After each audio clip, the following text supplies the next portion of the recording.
Hindi pera ang pinakamahal na buwis na binabayaran natin, kundi ang buwis ng karunungan. Ito ang mga taon na nasayang natin sa mga bagay na sanay natutunan natin noon pa. Dahil dito, ang oras na nasayang ay hindi na maibabalik at ang mga pagkakataong pinalampas ay hindi na mauulit. Ang pagkakaiba ng kung nasaan ka ngayon at kung saan ka papunta ay hindi lang kaalaman, kundi ang tamang kaalaman na ginamit sa tamang panahon. Ilang beses mo na bang naisip ang mga salitang, sana pala alam ko to noon pa? Yung moment na bigla mong nagets ang isang bagay na nagpahirap sa iyo ng maraming taon. Parang naglalaro tayo ng iisang laro kung saan ang iba ay may gabay na sinusunod habang ang iba ay natututo sa kanilang pagkakamali. Ang mga karunungang ito ay hindi naman na sekreto. Nandyan lang sila, nag-aantay na madiskubre mo sa lalong madaling panahon. Kaya naman ginawa ko ang video na ito para malaman mo ang mga aral na ito. Ito ang 6 na aral na magpapabilis ng iyong tagumpay. Manood hanggang dulo dahil ang number 6 ang pinakamahalaga sa lahat. Pero bago tayo magsimula, shoutouts muna.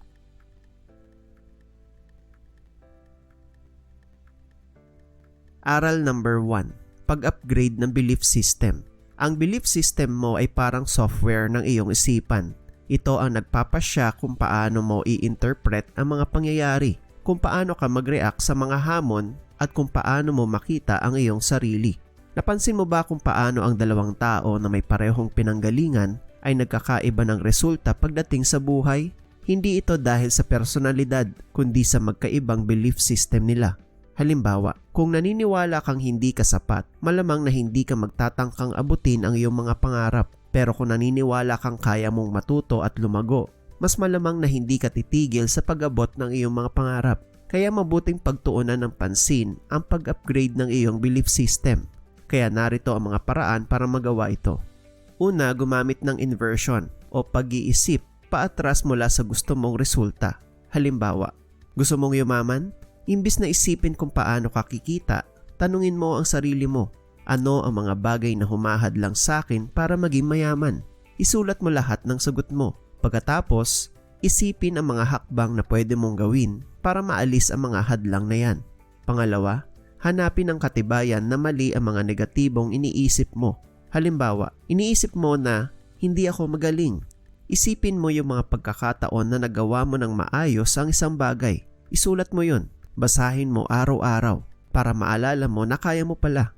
Pangatlo, palakasin mo ang paniniwala mo sa sarili mo. Tumingin ka sa mga taong ginagawa ang gusto mong gawin. Basahin mo ang mga libro o manood ka ng mga video na magpapalakas ng loob mo. Ang mga ito ay nangangailangan ng tiyaga pero makakatulong ito para magbago ang paniniwala mo sa sarili mo at maabot mo ang mga pangarap mo. Bago tayo magpatuloy, kung nagustuhan mo ang mga ganitong topic, huwag kalimutang i-like at i-share ang video. Mag-subscribe ka na rin para lagi kang updated sa mga bago nating video. Salamat! Aral number 2. Pag-manage ng focus. Ang pinakamahalagang sandata mo para magtagumpay ay ang iyong focus. Sa mundong puno ng distraction, ang kakayahan mong mag-focus ang magpapayaman sa iyo. Ang problema kasi sa marami ay hindi nila natutunan kung paano ang pag-manage ng focus. Ang madalas kasi na itinuturo sa atin ay ang pag-manage ng oras. Pero na-realize ko, mas mahalaga ang focus kaysa sa oras. Lahat tayo ay may 24 oras, pero ang focus natin ang nagdidikta ng resulta.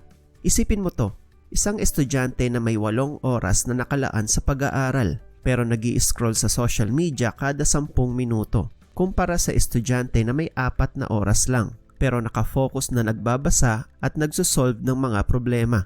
Sino ang mas makakapag-retain ng impormasyon? Sino ang mas makakakuha ng mas mataas na grado? Ang nakafocus. O kaya isang negosyante na maraming oras sa mga meetings pero walang oras mag-strategize. Kumpara sa negosyante na naglalaan ng 1 oras araw-araw para mag-isip at magplano. Sino ang makakadevelop ng mas malaking negosyo? Ang nakafocus. Ang pag-manage ng focus ay isang skill na kailangan pag-aralan at pag-praktisan. Kaya narito ang mga paraan para ma-develop ito. Una, i-prioritize ang mga bagay na mahalaga at magdadala sa iyo ng totoong resulta. Huwag mong hayaang madistract ka ng mga bagay na hindi naman importante. Pangalawa, iset mo ang iyong environment para makapag-focus ka. Patayin mo ang mga notifications. iset ang iyong phone sa Do Not Disturb mode at maghanap ng tahimik na lugar kung saan ka makakapagtrabaho ng walang distractions.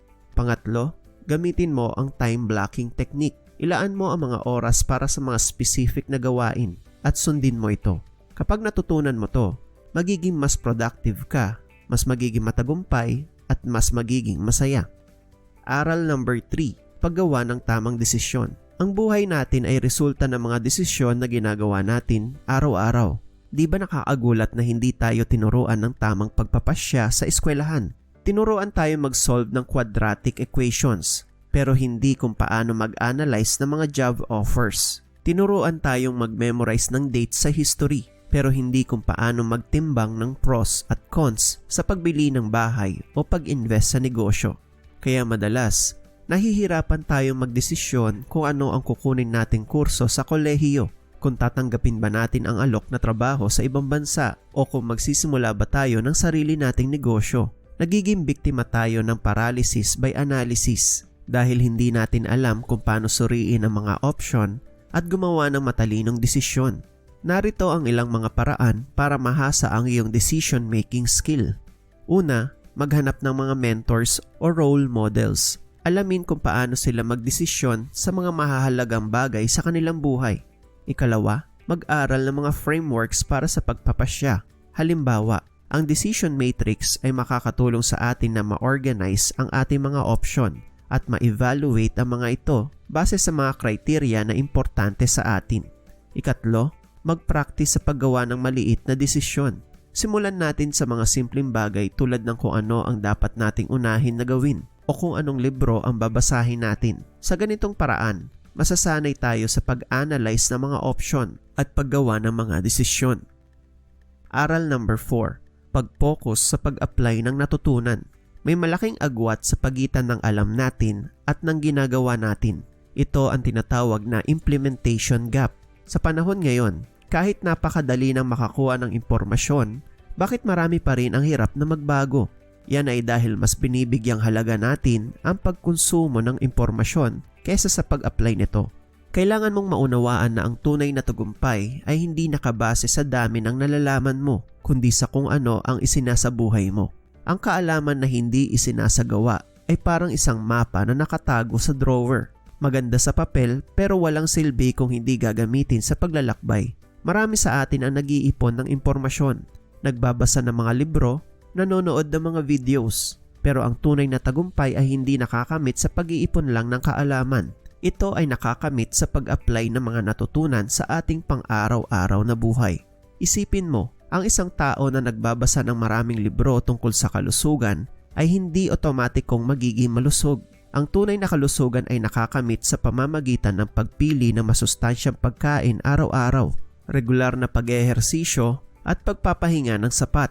Ganito rin sa negosyo, sa relasyon, at sa lahat ng aspeto ng buhay. Ang kaalaman ay pundasyon, pero ang aksyon ang nagdadala ng tunay na tagumpay. Kaya huwag nating hayaang manatili lang sa utak natin ang mga aral. Gawin nating parte ng buhay natin ang pag-apply ng mga prinsipyong alam nating tama. Simulan natin sa maliliit na hakbang araw-araw. Dahil ang tagumpay ay hindi lang isang biglaang pangyayari, kundi ang resulta ng mga maliliit na bagay na ginagawa natin araw-araw. Aral number 5, pag-focus sa sistema, hindi sa goal.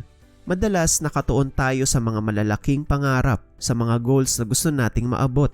Pero ang tunay na sekreto ng tagumpay ay hindi nakasalalay sa kung gaano kalaki ang pangarap mo, kundi sa kung ano ang ginagawa mo araw-araw. Dito pumapasok ang matalinong idea na mag-focus sa sistema, hindi sa goals. Ang goals ay tungkol sa dulo, ang sistema ay tungkol sa proseso. Ang goals ay nagbibigay ng direksyon, pero ang sistema ang lumilikha ng resulta. Halimbawa, huwag kang mag-focus sa pagbabawas ng timbang. Mag-focus ka sa paggawa ng sistema kung saan ang pagkain ng masustansya at regular na ehersisyo ay normal na pamantayan. Ang goals ay parang mga bituin sa langit. Maganda silang tingnan at nagsisilbing gabay. Pero ang sistema ang sasakyan mo para maabot ang mga bituin na ito. Kung wala kang maayos na sasakyan, kahit gaano ka pa kagaling tumingin sa mapa, hindi ka makakarating sa iyong destinasyon. Isipin mo to, isang negosyante na may goal na kumita ng milyon sa isang taon. Kung wala siyang sistema para sa marketing, sales at customer service, mananatili lang itong pangarap. O kaya isang manunulat na may goal na makapagsulat ng libro. Kung wala siyang sistema para sa araw-araw na pagsusulat, hindi niya matatapos ang kanyang libro. Kaya mas mahalaga talaga ang sistema kaysa sa goal. Pag tama ang sistema mo, ang goal ay kusa ng matutupad. Pero kahit meron kang magandang goal, pero wala kang maayos na sistema para maabot to, wala ring mangyayari. Kaya itigil ang paghahabol ng goals lang. Mag-focus sa paggawa ng sistema na magdadala sa iyo sa tagumpay. Aral number 6. Pag-focus sa identity-based habits. Madalas, hindi nagtatagumpay ang mga pagbabago dahil mali ang pinagtutuunan natin ng pansin. Mas nakapokus tayo sa mga kilos imbes na baguhin ang ating pagkatao. Isipin mo, kapag sinabi ng isang tao na siya ay isang runner, hindi na niya kailangang pilitin ang sarili niya para tumakbo dahil natural na yon sa kanya. Ang mga habit na nagmumula sa pagbabago ng pagkatao ay nagdudulot ng pangmatagalang resulta. Kaya ang taong nagsasabing, "Ako ay uri ng tao na nag-eehersisyo araw-araw," ay mas magiging matagumpay kaysa sa taong nagsasabing, "Kailangan kong mag-ehersisyo ng mas madalas." Para mas maintindihan mo, subukan mong baguhin ang iyong mga salita. Imbis na sabihin, "Gusto kong magsulat ng libro," sabihin mong, "Manunulat ako." Ramdam mo ba ang pagkakaiba? Ang isa ay tungkol sa gusto mong gawin, habang ang isa ay tungkol sa kung sino ka na.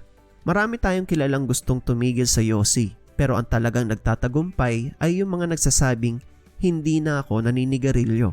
Ang problema ay madalas tayong nahaharap sa tinatawag na identity gap, kung saan ang ating mga gawi ay hindi umaayon sa ating pagkakakilanlan. Kaya narito ang mga solusyon. Una, tukuyin ang uri ng tao na gusto mong maging. Pangalawa, gawin ang mga maliliit na bagay na sumusuporta sa iyong bagong pagkatao. Halimbawa, kung gusto mong maging isang manunulat, magsulat ka ng ilang pangungusap araw-araw. Kung gusto mong maging malusog, kumain ka ng isang prutas o gulay sa bawat pagkain. Palibutan mo ang sarili mo ng mga taong sumusuporta sa iyong bagong identity at lumikha ng kapaligiran na makakatulong sa pagbabago mo.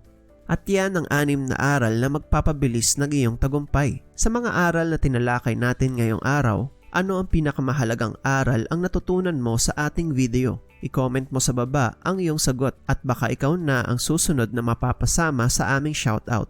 Sana ay may natutunan ka sa video natin ngayong araw.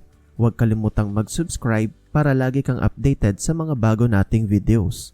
Mag-like, mag-comment at i-share mo na din ang video na ito sa iba. Paki-follow na rin ang iba pa naming social media accounts. Maraming salamat sa panonood at lagi mong tandaan na ikaw ay magtatagumpay.